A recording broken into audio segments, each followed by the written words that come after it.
Pada kesempatan kali ini saya ingin menyampaikan satu bahan kebenaran firman Tuhan. Tema yang sudah saya siapkan hari ini adalah, ini dia. Serang bersedih tapi berbahagia. Bersedih tapi berbahagia. Gambarnya bagus ya. Ada orang lagi menangis. Mana nih? Ini dia. Ada orang lagi menangis. Tapi tema saya bersedih tapi berbahagia. Sebagian saudara mungkin pikir nih, Yebi udah gak ada bahan lagi. No. Tema yang saya ambil adalah ucapan Yesus sendiri ketika Yesus bersabda di atas sebuah bukit. Sama-sama kita buka apa yang menjadi pernyataan Yesus. Matius pasal yang kelima ayat yang keempat. Satu ayat saja sebagai pembuka dari keseluruhan firman Tuhan pada sesi yang ketiga ini. Matius pasal 5 ayat yang keempat. Jemaat Tuhan yang bisa baca, karena sebelah kanan saya akan muncul. Perhatikan sama-sama. Matius 5 ayat yang keempat. 1, 2 ya.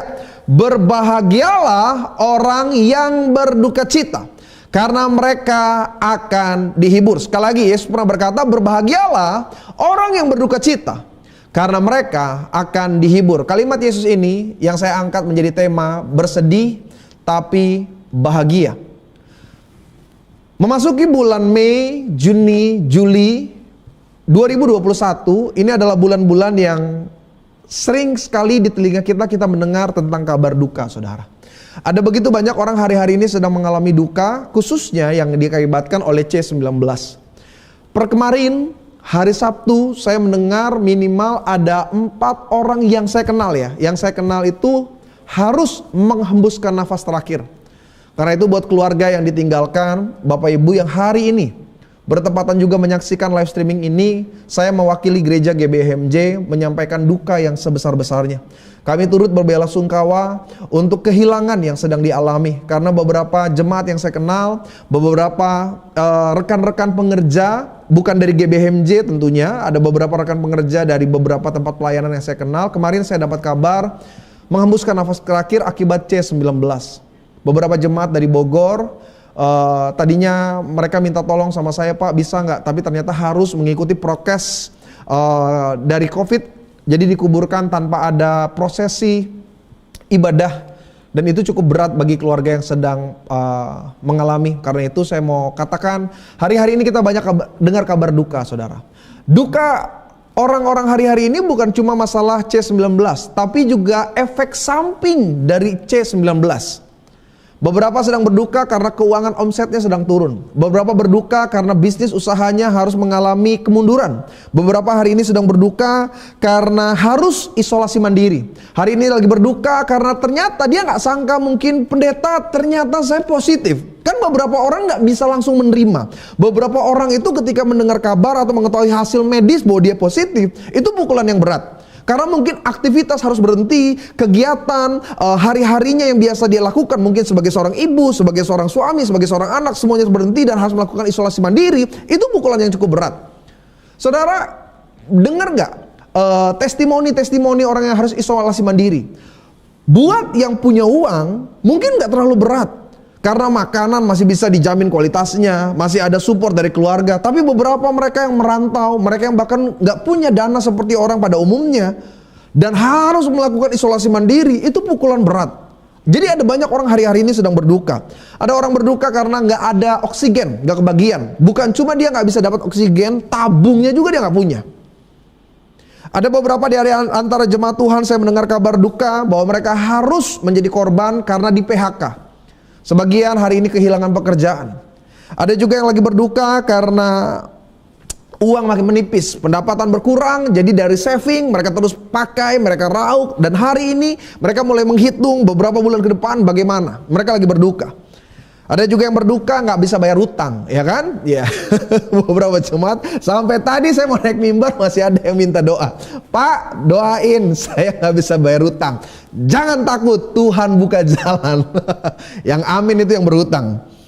Ya, orang hari-hari ini, aduh, saya secara pribadi sebagai hamba Tuhan, apalagi Pak Yunus ya, Pak Yunus tuh sumber berita utama dari gereja GBHMJ. Beliau yang paling banyak terima kabar, kondisi, keadaan jemaat-jemaat Tuhan yang sedang mereka alami. Macam-macam lah, jemaat Tuhan lagi berduka macam-macam. Ada yang nggak bisa pacaran, ya kan? Ada yang kuota habis, ada yang pusing. Anak kan udah kenaikan kelas nih, bulan Juli Agustus nih kenaikan kelas. Beberapa harus bayar ekstra. Beberapa tanya, Pak, anak saya perlu masuk sekolah atau enggak? Saya tanya kelas berapa? Baru kelas 1 Pak. Menurut Pak Pendeta gimana? Aduh, kalau menurut saya sih lebih baik bisa masuk. Tapi kan belajarnya online, ya terserah. Saya kembalikan kepada keluarga. Jadi memang hari ini kata duka itu menjadi bagian yang selalu ada di sekitar kita. Tapi ini yang saya mau tekankan. Saudara boleh berduka, saudara boleh bersedih, tapi hidup kita sebagai orang percaya harus tetap berbahagia. Nah, kalimat Yesus pada ayat yang tadi kita baca, berbahagialah orang yang berduka, adalah kalimat yang dianggap aneh oleh sebagian orang. How come? Bagaimana saya berbahagia ketika saya sedang bersedih? Bukankah bahagia dan sedih adalah dua hal yang berbeda? Bukankah bahagia dan sedih itu sama seperti hitam dan putih?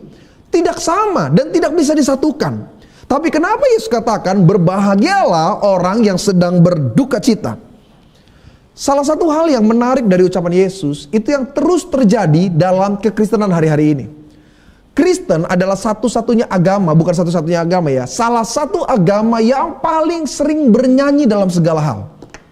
Kristen tuh kepercayaan yang cukup unik, apalagi yang Pentakosta, karismatik.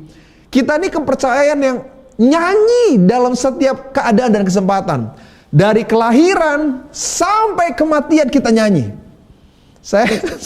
Saya dulu awal-awal kan dulu kan gereja lama ya kan, maksudnya gerakan-gerakan Protestan gitu kan, sampai akhirnya masuk ke gerakan Pentakosta, karismatik. Lalu ngelihat nyanyi yang berbeda itu saya awal-awal tuh cukup bingung gitu, karena dulu kita gereja nggak ada istilah tepuk tangan gitu, aneh rasanya. Tapi akhirnya tepuk tangan, ada beberapa persekutuan menari ya kan. Saya dulu awalnya aneh gitu, kok ibadah seperti ini. Tapi itulah kekristenan hari-hari ini. Kita tuh nyanyi dalam setiap kesempatan. Anak lahir nyanyi, orang meninggal nyanyi lagi, ya kan? Saya ingat waktu pelayanan pertama kali ke penjara, itu saya ke Bandung. Jadi ada jokes. Jadi katanya, kalau kita di penjara, hati-hati dalam memilih lagu pujian penyembahan. Karena ada pujian yang gak enak kalau dinyanyiin pas di penjara. Ada lagu tuh,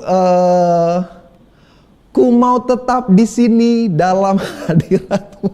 Nah itu kalau dinyanyiin di penjara itu kurang enak. Karena kalimat ku mau tetap di sini itu orang penjara bilangnya kita mau keluar pokoknya. Saya ingat ada jokes orang kan di ICU itu juga nyanyi loh. Kalau kita mau perjamuan di ICU, bayangin tempat yang cuma denger bunyi tut tut. Kalau mau doa nyanyi dulu. Yesus mati, bangkit naik ke surga. Ada satu lagu penyembahan yang kalau dinyanyikan refnya enak, tapi bagian baitnya nggak enak. Haleluya, Tuhan Maha Kuasa. Haleluya, Tuhan Maha Kuasa. Mari kita angkat dari awal. King Kong badannya. Tapi memang Kristen adalah salah satu kepercayaan yang paling suka nyanyi. Tapi pertanyaannya why? Kenapa kita nyanyi? Karena seringkali pujian dan penyembahan adalah bagian awal perubahan isi hati kita. Kita boleh bersedih, kita boleh berduka, kita boleh mengalami kekecewaan, keadaan yang menyakitkan. Tapi ketika kita mengucapkan kata-kata firman, ketika kita memperkatakan iman pengharapan kita, ada hal yang berbeda. Kalaku cari damai, hanya ku dapat dalam Yesus. Bersama Dia hatiku tenang, walau dalam lembah kekelaman. Saya mau tanya, waktu kita nyanyi, ada yang berubah nggak? Masalahnya tetap sama, pintu persoalannya masih tetap tertutup. Mungkin di depan orang itu masih ada tetap jurang pergumulan, tapi minimal ada hal yang berubah dalam hatinya. Ada kekuatan baru, ada pengharapan, ada kembali semangat. Masalahnya belum selesai, jalan keluar belum ditemukan. Tapi minimal kita punya keyakinan teguh bahwa Tuhan yang kita sembah tidak akan pernah mempermalukan kita. Itu yang saya katakan, bersedih tapi bahagia. Karena kita yakin keadaan kita hari ini bukan selamanya. Selalu ada happy ending di dalam Tuhan. Buat setiap jemaat Tuhan, engkau yang sedang isolasi mandiri, engkau yang sedang kekurangan, engkau yang sedang terpuruk, apapun masalah yang engkau hadapi, engkau boleh mengalami sebagai manusia, engkau bersedih, engkau berduka, tapi engkau tetap berbahagia. Karena ada jemaat yang seringkali nggak nyambung. Pendeta bilang, mari kita tetap bersuka cita. Mereka bilang, Pak, saya dipukul sama suami, terus saya mesti bahagia. Yes, hari ini saya dipukul sama. Bukan gitu ya kan, kalau itu berarti udah gila dia. Oh, sekarang nggak boleh sebut kata gila, karena rencananya sudah dihapuskan. Sekarang istilahnya ODGJ. Tapi betul, dalam hidup kekristenan, Kristen itu apa ya? Selama engkau masih injak bumi, Pak, Bu, selama engkau masih bernafas dengan oksigen, Christian life is a tough life. Hidup Kristen itu hidup yang apa ya, yang tangguh gitu. Karena ada masa-masa di mana apa yang nggak kita harapkan, apa yang nggak kita inginkan, Tuhan izinkan terjadi dalam kehidupan kita. Sama seperti Ayub. Alkitab katakan dia hidup benar di hadapan Tuhan. Dia memberikan persembahan, dia selalu hidup sesuai dengan kebenaran. But one day Tuhan bilang sama iblis, ambil segala sesuatunya. Ayub sebagai manusia, dia bersedih, dia berduka. Istrinya sampai berkata, kutukilah Allahmu dan matilah. Dengan kata lain, istri mau bilang, Ayub, you lihat, you hidup benar di hadapan Tuhan. Kau lakukan yang tepat sesuai dengan apa yang Tuhan minta. Tapi apa yang sekarang Tuhan izinkan terjadi bagimu? Istrinya katakan, kutukilah Allahmu dan matilah. Tapi ini kalimat dari seorang yang mengerti tentang hidup benar di hadapan Tuhan. Ayub gak bilang, iya Tuhan, di mana engkau? Tuhan, kok Tuhan buat ini sama saya? No, Ayub katakan dengan sangat dewasa, Tuhan yang memberi, Tuhan yang mengambil, terpujilah nama Tuhan. Saya mau tekankan kepada setiap jemaat Tuhan, saya nggak tahu keadaan saudara seperti apa, saya nggak ngerti realita, kondisi pahit yang sedang kau jalani. Tapi yang saya tahu, bahagia kita bukan datang dari faktor eksternal. Bahagia kita datang dari pengenalan yang kuat akan Tuhan kita Yesus Kristus. Coba lihat Alkitab saudara. Karena ada orang komplain, pendeta, kalau saya susah lah harus nyanyi gitu. Saya kemarin ditempeleng sama suami, itu saya nyanyinya apa? More, more, more, I want more. Kisah Para Rasul 16 ayat 23 sampai 26. Ini salah satu ayat yang sering kali dibawakan oleh Bapak Gembala kita, Pendeta Helmi Janto, dalam beberapa penyampaian firman-Nya. Ada hal yang menarik di dalamnya.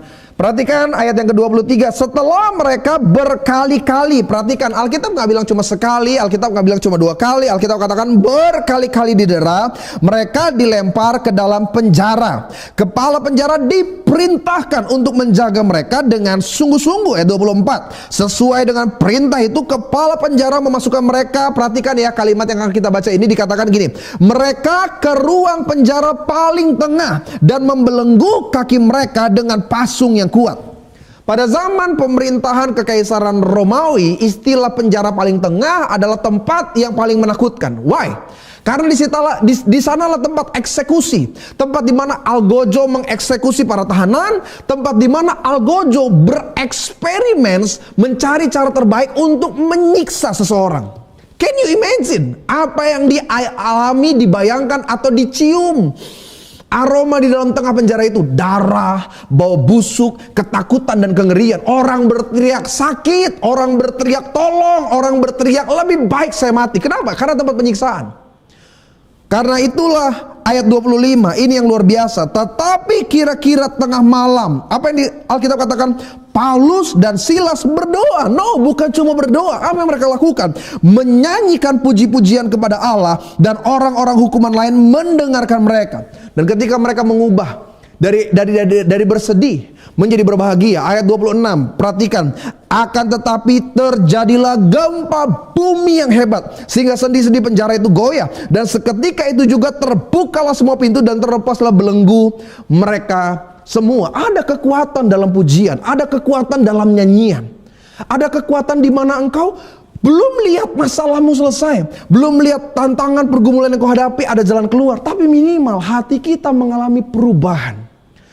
Pak, Bu, engkau yang sedang isolasi mandiri, engkau yang mendengar kata positif, engkau yang sedang merawat orang tuamu, engkau yang sedang merawat pasanganmu, engkau yang sedang merawat anak-anakmu. Mari saudara, energi kita harus tetap energi positif. Duka boleh ada, air mata boleh menetes, tapi tetap damai sejahtera, shalom dari sorga harus tetap berkuasa dalam hidup saya dan hidup saudara. Itu yang membuat hidup kita menjadi berbeda. Sama-sama bilang sama saya harus berbahagia.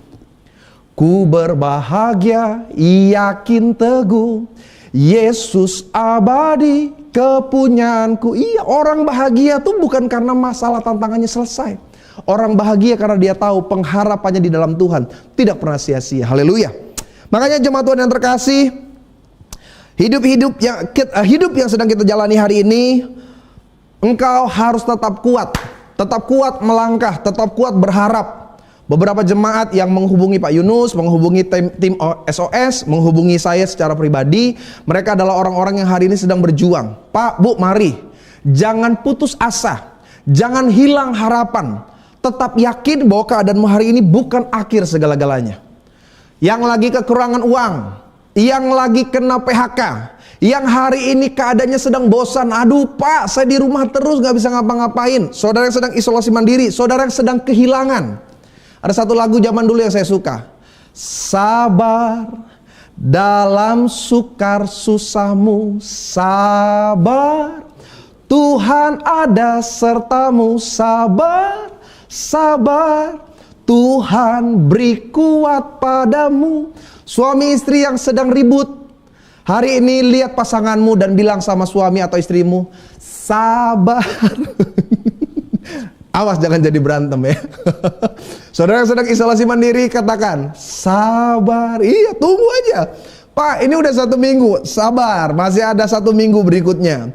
Saudara yang hari ini lagi cari pekerjaan, sabar. Sabar adalah bagian yang semua kita mengerti, tapi sangat sulit untuk kita praktekkan. Bagaimana kita bisa tetap sabar? Salah satunya, ketika kita mengubah konsep bersedih menjadi bahagia.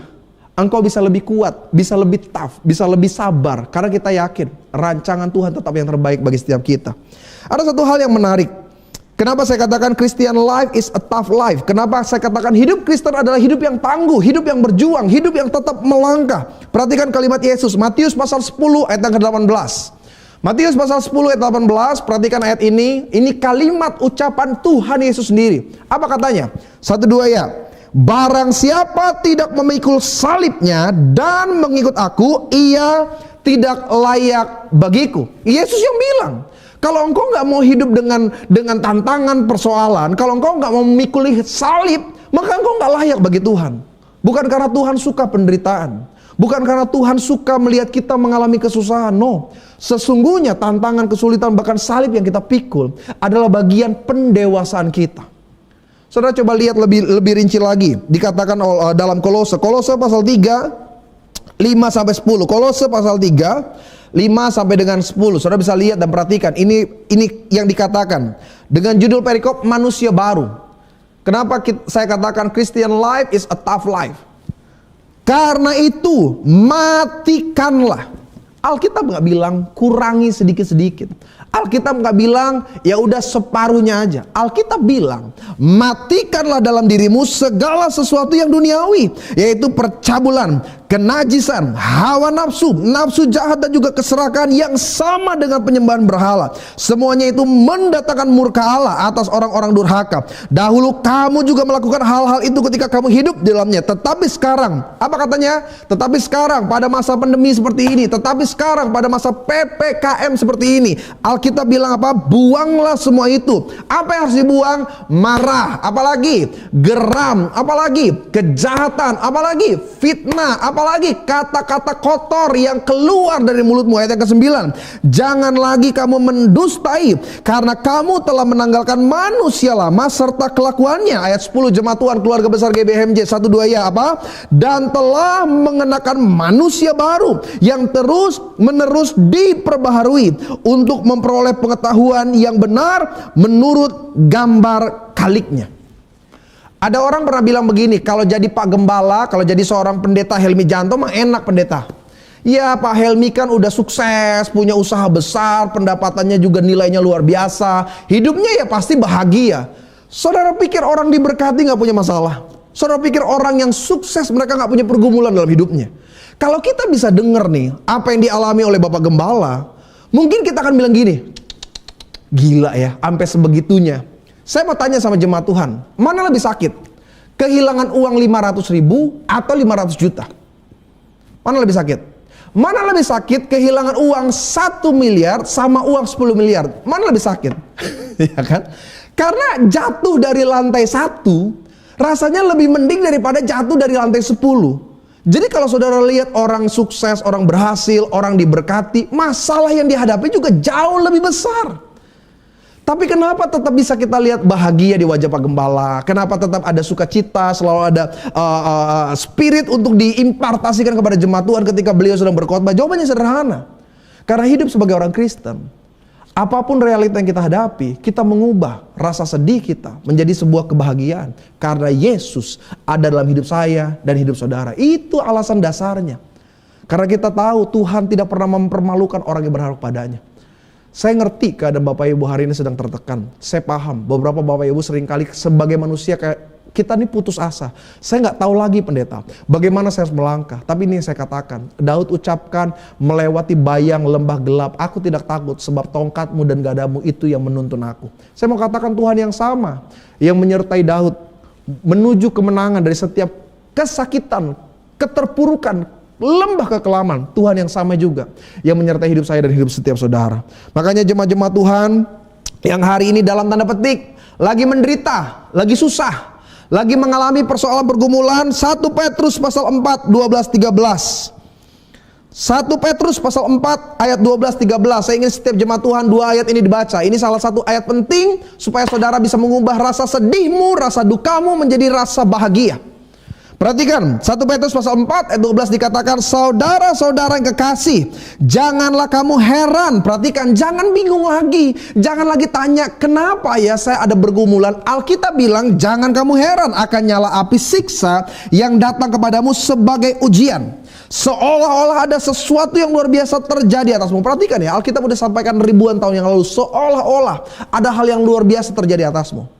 Ketika engkau mendengar kata positif, ketika engkau mendengar kata PHK, ketika engkau difitnah, disakiti, dibohongi, ditipu, dilakukan jahat, Alkitab katakan jangan heran. Ayat 13 sama-sama perhatikan. Sebaliknya, apa katanya?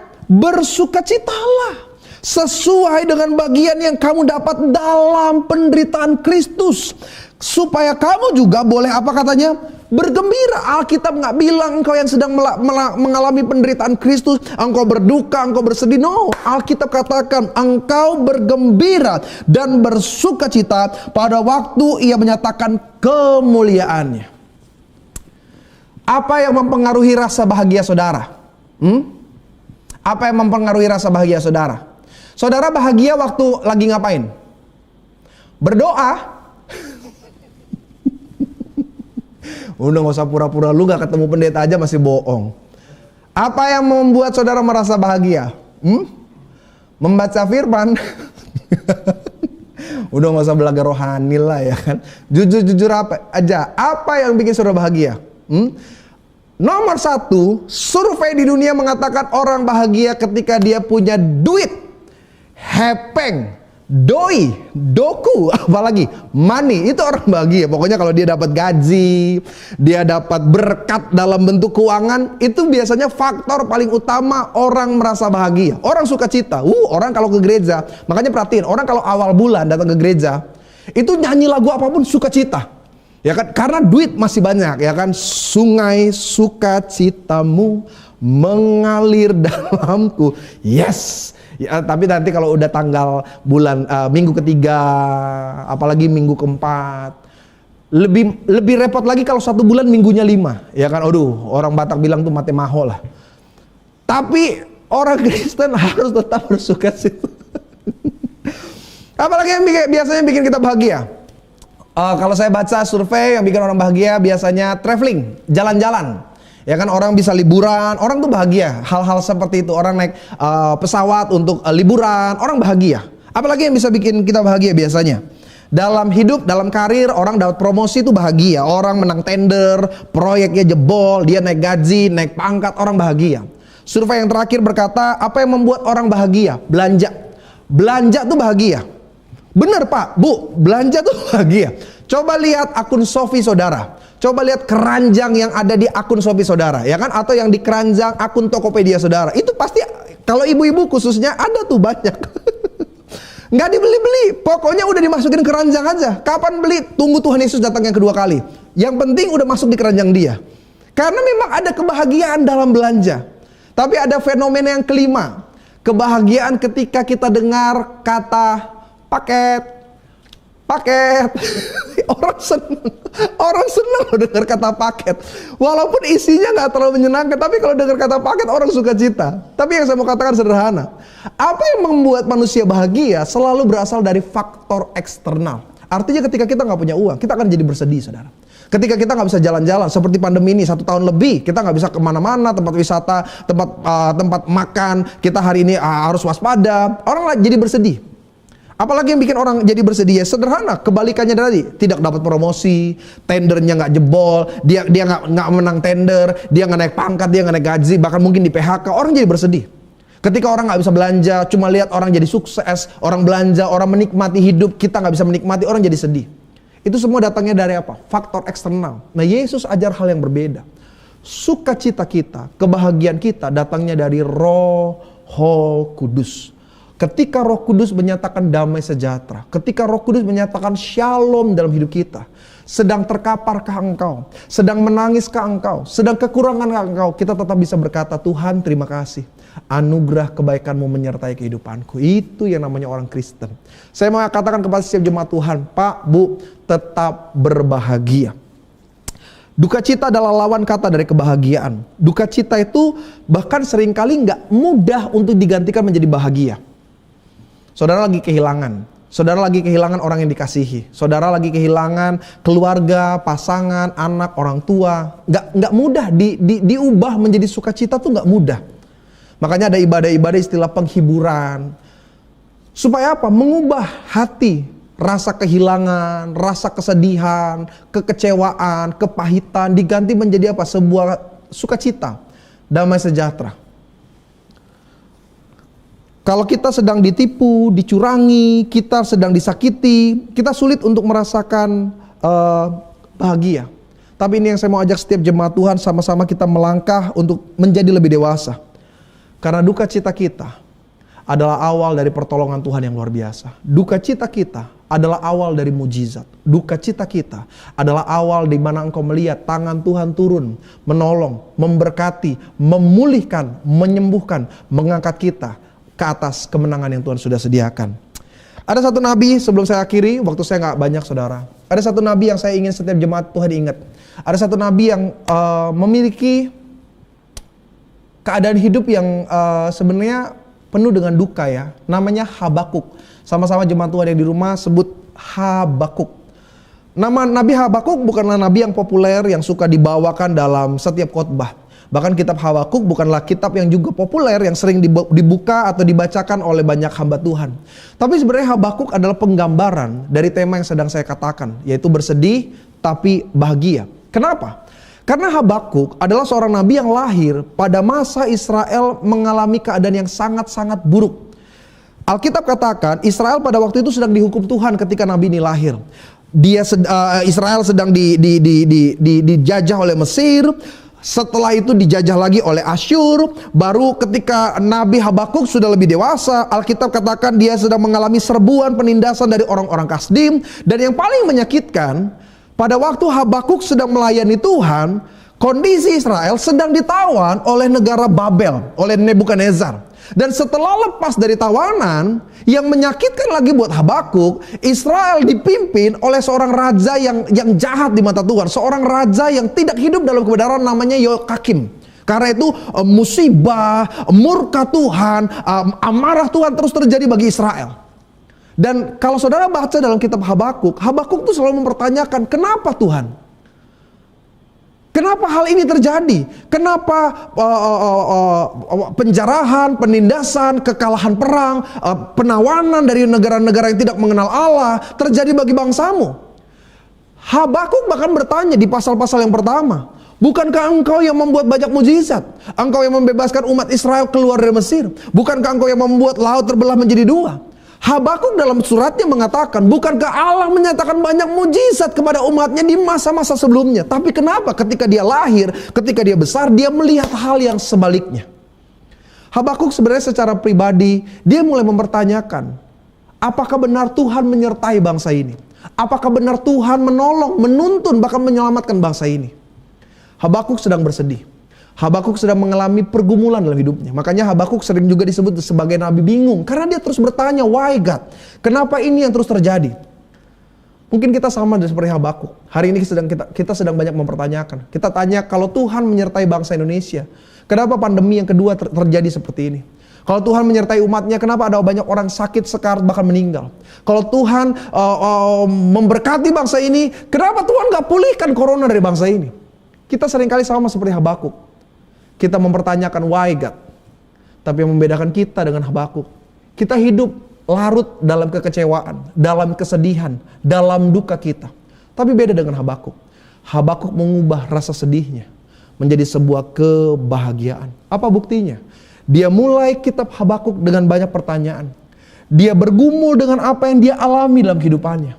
Tapi di akhir-akhir kalimatnya, dia menutup dengan sebuah pengharapan, menjadi sebuah kebahagiaan. Ayatnya cukup terkenal, saudara. Bahkan kalau saudara belajar teologi, Karen Baxter menyatakan bahwa doa-doa Habakuk atau sajak Habakuk adalah sajak yang tulus. Perhatikan, Habakuk pasal 3, 17, 18, 19. 3 ayat terakhir.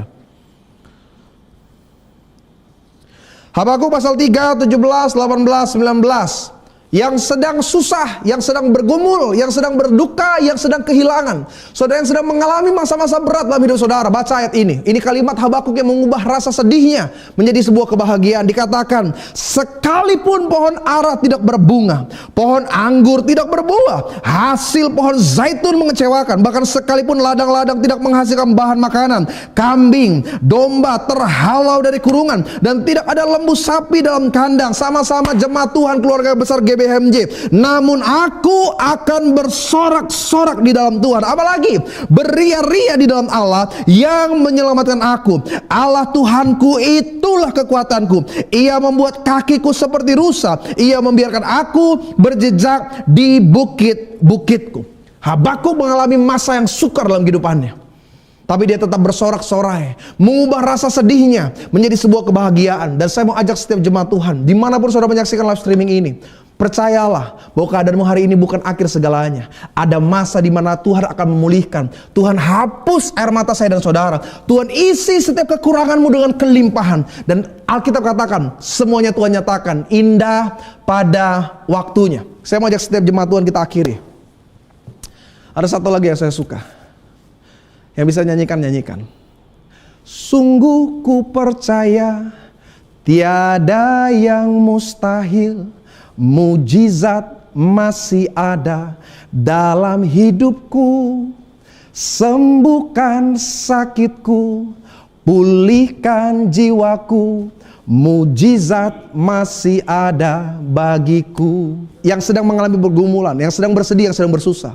Sungguh ku percaya tiada yang mustahil, mujizat masih ada dalam hidupku. Sembuhkan sakitku, pulihkan jiwaku, mujizat masih ada bagiku. Saudara yang sedang isolasi mandiri, saudara yang sedang kehilangan, saudara yang sedang berduka, saudara yang sedang bersedih hati. Sungguh ku percaya tiada yang mustahil, mujizat masih ada dalam hidupku. Sembuhkan sakitku, pulihkan jiwaku, mujizat masih ada bagiku. Apa yang diucapkan oleh jemaatmu digenapi dalam nama Yesus. Ada mujizat bagi setiap sakit penyakit mereka.